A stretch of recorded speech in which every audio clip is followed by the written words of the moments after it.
welcome to the Astro Forecast for the week of May 23rd to the 29th. We're almost at the end of the month, y'all, halfway through the year. It's crazy. Time just seems to be flying. So Monday, May 23rd, we have the Sun sextile to Jupiter. And the Sun is in Gemini now. We're in Gemini season. Happy birthday, Geminis. And Jupiter is in Aries. So this is this feeling of we want to move forward. But because Mercury is retrograde, it's not a great time to start big projects or launch big things out. So you can get ready to get ready, if you will. Like, so putting down foundations, maybe working behind the scenes, understanding that you're laying the foundations for something right now. But if you move forward with it before Mercury goes retrograde or goes direct, sorry, on June 3rd, what will happen is you might find that there's glitches or errors, or you might come into a new understanding of things, or you might kind of attract the wrong type of person because you're like, no, I like working with this kind of person instead. So it's best from an astrology standpoint to wait if you can. If you're doing anything new right now, best to just wait a little bit. You're going to get new insights and understanding. And just think of this time as a lovely pause to really review and reassess what you've been working on. So with this Sun sextile to Jupiter, Jupiter is now in Aries, and this is like we're getting a lot of ideas and insight. This is a great day for learning, taking a class on something, reading, writing, communication, speaking. You're going to get some great insights. Generally a good day for expansion, increased fortune on this day. Maybe some new opportunities come to you on this day. And on the same day, Mercury, which is retrograde in Taurus now, is sextile to Mars in Pisces. So this is a time when we're getting a lot of, again, insights, but downloads from the universe. We're getting a lot of nudges from our spirit. So again, great day for creativity, self-expression, doing something fun with art, music, learning, reading, writing, communication, things like that. On Tuesday, Mars finally goes into Aries, and this happens pretty late in the day, 5:17 Mountain Standard Time in the afternoon. And so this is, Mars loves being at home in Aries. This is his home sign. So this is passionate. This is motivation, desire, or sexuality, right? This is spontaneity, looking for opportunities, courageous, competitive, active, confident. This is a time when we're feeling driven to go after things. And again, Mercury is retrograde. So it can be a little bit of this like, oh, I want to go. And you can try. I mean, hey, if you got an opportunity, go after it and see what happens. But I'll say really urge of caution, not signing any contracts right now, waiting till June 3rd if you can. And life happens, right? Sometimes life happens. You can't not sign your contract. You can't not move because it's the end of the month. So just being super cautious, really reading the fine print, maybe getting a lawyer to look over it or a friend of yours to look out over it and see if you're missing anything, because you could be making mistakes now if you do move forward. So, but this is giving you that courage to do the thing that you've been wanting to do, that maybe you need to cut somebody out or stop doing something. Maybe this is a great time to work out, go after, really kind of look after your body and do the thing you need to do, discharge that energy in some way. And Venus is also sextile to Saturn on this day. So Venus is in Aries, and that's passionate, driven, love, wanting to go after and do things. And Saturn is in Aquarius. This is about being responsible to the collective. So this can be, you feel responsible, you want to support others, solutions appear, you want to be a good citizen. But on the negative side, or the side that can be a challenge, is we can feel impatient, arrogant, short-tempered, rebellious. We're not satisfied. So we're just, it's never enough. It's never enough. We're so driven. I always say with Aries energy, either you're on the bus or you're under the bus, right? It's not egoic energy. It's more like they are driven, they're passionate, they're going to go and do the thing. And either you're on board with their plan or you're an obstacle to their plan. Either way, they're going to get their thing done. So just being mindful of that. Wednesday, May 25th, we have Mercury trine to Pluto, and Mercury trine to Pluto. This is a time again where we're deep penetrating mind. We're more energized to go after research. We're wanting to connect with the past. This is a lot of brain power to go deep, to be introspective, to understand why do we say the things or think the things that we keep thinking. Gemini retrograde. It's in Taurus retrograde at this point. So this is like, why do we keep doing the thing that we're doing that creates less? right? What are you doing that's creating less, and how can we create more? Friday, May 27th, we have Venus square to Pluto. This is going to be the hardest aspect of this whole week, in my opinion. And a square is a challenge, a difficult to integrate. It's a bit of a crisis. So Venus in Aries is, I want what I want, and I want it now. And Pluto in Capricorn, a retrograde, is control issues, right? Manipulation. Where is things kind of subversive in our mind? Like, where is, because Capricorn is the government, policies, structures that last the test of time, things that are authority, policies. Yeah, government. I always think of sort of the old man government. This is the way things are. And we're always going to be like this. And Pluto is breaking up all of that old stuff, right? And going through the past and going, no, we are not this anymore. We're going to change this before we move forward. So when Pluto shifts into Aquarius, that's kind of another step forward into the age of Aquarius. Now we're still about 150 years away from Aquarius, but if we think about the eras of each age, it's 2,150 years in each era. So if you think we're like not that far away, we're only like 150 years away, less than, moving into the age of Aquarius. We're not in the age of Aquarius yet, but we will be moving into, we are moving, the transitions are, we're already feeling it, right? And so when Pluto moves from Capricorn into Aquarius, that will be another step forward. And then that will usher in the age of Aquarius. And that's not going to happen until 2023. He'll dip in, and then he'll be fully in 2024. So we are on that cusp, and we're feeling that. But we have to break up the last bits of this era that is holding us back with all of this old conservative vision, I think it is a better way to say it. And one of those things is the abortion rights, right? Like, this is just ridiculous that we've gone backwards in time with this.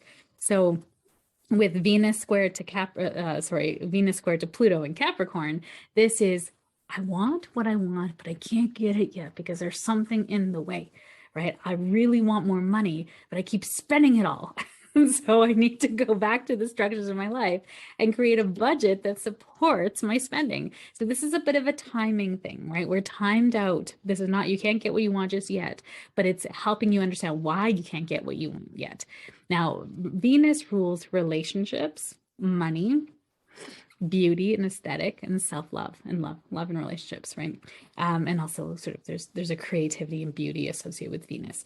So when Venus is square to Pluto, this can be bringing up some harsh realities or some harsh inner feelings about where we don't feel beautiful, when we don't feel enough, right? Why can't I get the thing that I want to get?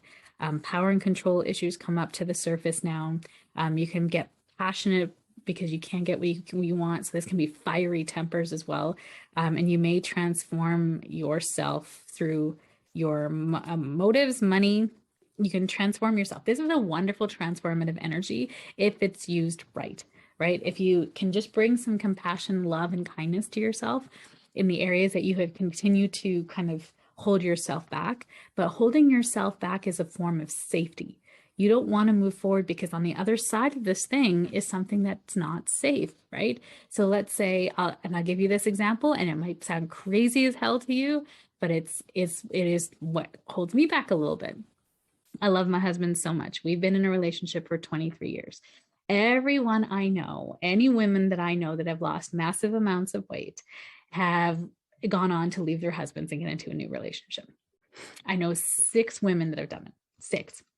And so I was doing this kind of hypnotherapy thing with my coach, and she's like, why don't you want to lose weight? I'm like, because I don't want to lose my husband. And she's like, that doesn't seem like they go together. I'm like, oh my God, I know 6 women that have lost this massive amounts of weight and also lost their husband. And when you think about it, it makes so much sense, right? Because the things that you connect with, the things that we connect over are food and drink and lifestyle. So if I'm going to change that, that's of course what I have to change to lose the weight and get back to a more healthy body that I feel more comfortable in, then that would have to change my lifestyle. And if that's something I bond with my husband over, then that could be a way that my relationship with my husband would then start to grow further and further apart. partner and I love my husband so much. And that might sound absolutely crazy to you, but on the other side of weight loss for me represents, and this was kind of sneaky, it was in the subconscious. It didn't really come out until we started doing this. I was like, oh my God, that is something I truly believe to be true, that if I lose weight, then I might lose my husband.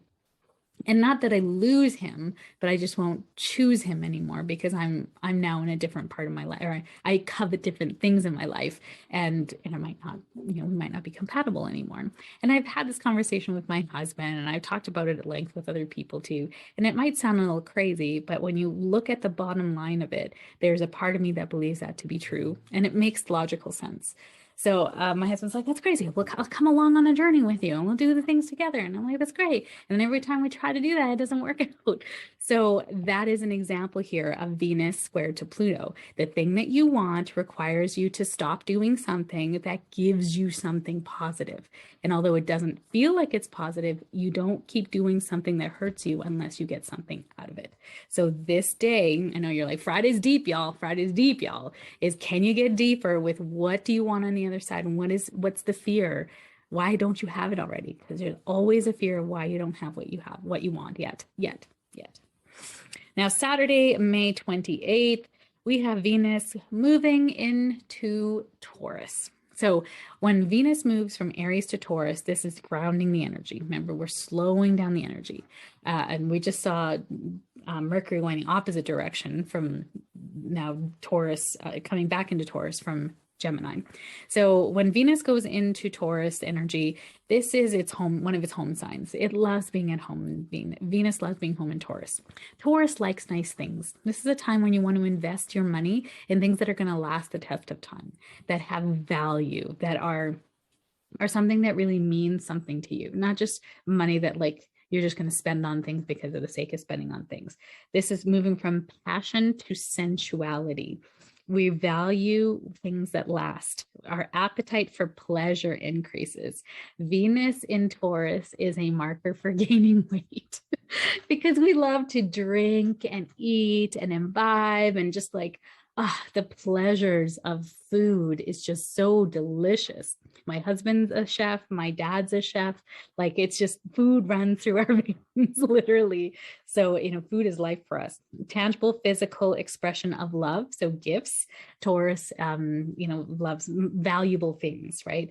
But not just things that like are expensive, cars and watches and things like that. They have to mean something to the person.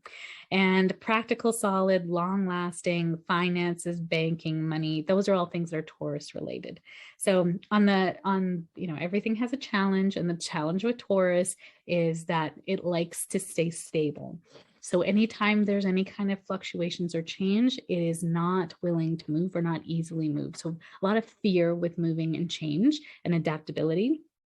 And it can be very possessive of the things it have. So because there's so much value attached to having those things, it represents stability. So if something happens, let's say to a house, or something happens where a Taurus has to move really quickly, it's hard for them to do that because it represents a shift in their security. Whereas someone like a Gemini would be really easily adaptable and mutable to go with the flow of things.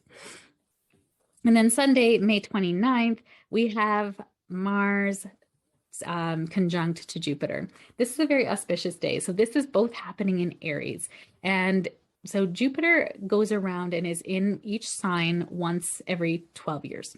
So it was 12 years ago that Jupiter was in Aries, and Mars goes around every year-ish. So as it goes around, it will join with Jupiter one time in each sign. So Jupiter is like Aries, where it can go places, but Mars is at home in Aries. So this is kind of the one time in 12 years that Mars and Jupiter are going to be together in Aries. This is a wonderful time to start something new. And again, we are having a Mercury retrograde. So it's not a great time to start something new, but this is like the energy of inventing something new, pioneering. This is boldly going, passionate energy. Something is optimistic, enthusiastic, new opportunities are presenting to you. So this is a great time to investigate new opportunities, is what I'm going to say. If something is presenting to you, take your time. We're so close to June 3rd. We're so close. So please don't move forward. And I mean, even June 3rd is a stretch because that's when Mercury is going to be stationary direct. So it's still not a great time, but it's better than doing it now because you're still going to find that not all the kinks have been ironed out yet. You didn't really understand all the details behind the scenes on things. So good luck to make things happen. Excitement, new undertakings, initiating new opportunities. Go all in, but I'm going to say not go all in because Mercury is retrograde. So just taking your time, getting all the information going. Yes, and they need time to consider, is this opportunity truly aligning with me? My heart says yes, but I just need to look over a few details. Can you give me a few days? That's a great thing to say. So I hope this gives you some insight this week into the week of May 23rd to May 29th, the last week of May. This is kind of tying a ribbon on the Gemini retrograde season for this quarter. And so there's more to come. Quarter, there's going to be another one. But I think there's 3 this year. So it's tying a bow on it, right? It's trying to bring the last remnants to the surface for you to see things, review it, reassess it, but don't sign anything just yet if you can help it. All right. So wishing you a wonderful week ahead, having the most fun, enjoying this, all this Aries energy coming in, forward momentum, but not moving forward just yet, and seeing how it plays out for you. Have a great day.